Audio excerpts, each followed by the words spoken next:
حضرت سلیمان علیہ السلام کو ایسی بے مثال حکومت اور سلطنت حاصل تھی کہ صرف ساری دنیا پر ہی نہیں بلکہ جنات اور طیور اور ہوا پر بھی ان کی حکومت تھی، مگر ان سب سامانوں کے باوجود موت سے ان کو بھی نجات نہ تھی، اور یہ موت تو مقررہ وقت پر آنی ہی تھی۔ بیت المقدس کی تعمیر جو حضرت داؤد علیہ السلام نے شروع کی، ملک شام میں جس جگہ حضرت موسیٰ علیہ السلام کا خیمہ گاڑا گیا تھا، ٹھیک اسی جگہ حضرت داؤد علیہ السلام نے بیت المقدس کی بنیاد رکھی، مگر عمارت پوری ہونے سے قبل ہی حضرت داؤد علیہ السلام کی وفات کا وقت آن پہنچا، اور آپ نے اپنے فرزند حضرت سلیمان علیہ السلام کو اس عمارت کی تکمیل کی وصیت فرمائی۔ چنانچہ حضرت سلیمان علیہ السلام نے جنوں کی جماعت کو اس کام پر لگایا اور عمارت کی تعمیر ہوتی رہی۔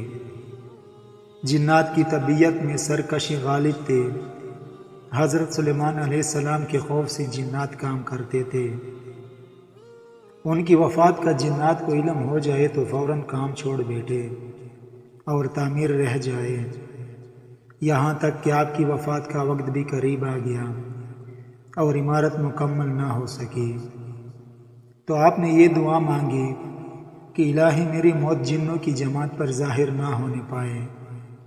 تاکہ وہ برابری عمارت کی تکمیل میں مصروف رہے اور ان سبھی کو علم غیب کا جو دعویٰ ہے وہ بھی باطل ٹھہر جائے۔ یہ دعا مانگ کر آپ محراب میں داخل ہو گئے اور اپنی عادت کے مطابق اپنی لاٹھی ٹیک کر عبادت میں کھڑے ہو گئے، اور اسی حالت میں آپ کی وفات ہو گئی، مگر جن مزدور یہ سمجھ کر کہ آپ زندہ کھڑے ہوئے ہیں برابر کام میں مصروف رہے، اور عرصہ دراز تک آپ کا اس حالت میں رہنا جنوں کے گروہ کے لیے کچھ باعث حیرت اس لیے نہیں ہوا کہ وہ بارہا دیکھ چکے تھے کہ آپ ایک ماہ بلکہ کبھی کبھی دو ماہ برابر عبادت میں کھڑے رہا کرتے تھے، یہاں تک کہ بحکم الہی دیمک نے آپ کے عصا کو کھا لیا اور عصا گر جانے کے سے آپ کا جسم مبارک زمین پر آ گیا،